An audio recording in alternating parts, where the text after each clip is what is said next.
স্বপ্ন যাবে বাড়ি আমার, সেই চিরচেনা গানের সুরে, আপন মনে আপন ঠিকানায় নিজ কর্মস্থল ত্যাগ করে ছুটে চলার নাম সেই ঈদ যাত্রা। সেই ঈদ যাত্রা সবার শুভ হোক, সেই শুভকামনাই করি।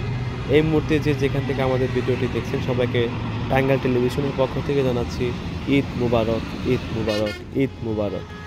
দর্শক, আমি এই মুহূর্তে দাঁড়িয়ে আছি ঢাকা টাঙ্গাইল মহাসড়কের করাতিপাড়া বাইপাস এরিয়াতে। আজকে টাঙ্গাইল জেলার কয়েকটি পয়েন্টে ঘুরে দেখেছি যে কী পরিমাণ জ্যামজট বেজেছে বা রাস্তায় গাড়ি কীভাবে চলাচল করতেছে, মানুষের আনাগোনা কেমন, গাড়ির ভিড় কেমন, সকল তথ্য আজকে আপনাদের এখানে আমি বলতেছি।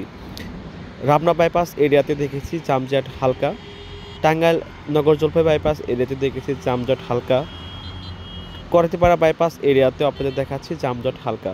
অর্থাৎ পুরা বঙ্গবন্ধু সেতু থেকে ঢাকা টাঙ্গাইল মহাসড়কের যে 4 লেনের রাস্তা রয়েছে এবং তারপরও 4 লেনের রাস্তা রয়েছে, সেই 4 লেনের রাস্তা দিয়ে দুই সাইড দিয়ে গাড়ি সমান তালে যাচ্ছে। কোথাও এই রাস্তার ওইরকম কোনো দুর্ঘটনা না ঘটায় বা স্থির হয়ে গাড়ি না থাকায় গাড়ি স্বাভাবিক গতিতে চললেও কোথাও জ্যামজট বাজেনি।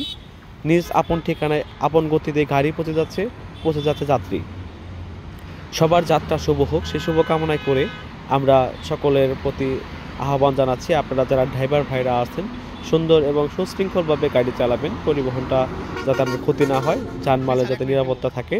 আর যে সকল ভাইরা নিজ গন্তব্য পেছনে পৌঁছানোর জন্য তাড়াহুড়া করেন তাদেরকে বলতেছে তাড়াহুড়া করবেন না, ছোট্ট একটি দুর্ঘটনা সারা জীবনের কান্না, এরকম যাতে না হয়। নিজ আত্মীয় স্বজনের কাছে ভালোভাবে ফিরে যান এবং সুষ্ঠুভাবে আবার নিজ কর্মস্থলে ফিরে আসেন, সেই শুভকামনা রইল। তো আজকে দেখাচ্ছি ঢাকা টাঙ্গাইল মহাসড়কের করাতিপাড়া বাইপাস এরিয়া থেকে সরাসরি ভিডিওটি দেখতে পাচ্ছেন। এই যে হাট বাইপাস এরিয়াতে হালকা একটু জ্যাম বাজার মতো ছিল, কিন্তু না, এটা জ্যাম না, গাড়ি আপন গতিতে আসতেছে। টাঙ্গাইলের ওপর দিয়ে আমাদের উত্তরবঙ্গের 23টি জেলার সংযোগস্থল অর্থাৎ চলাচল, 23টি জেলার লোক পরিবহন, সকল পণ্যবাহী গাড়ি যা আছে সব এই রাস্তা দিয়েই উত্তরবঙ্গে চলে যায়, আবার উত্তরবঙ্গ থেকে ফিরে আসে।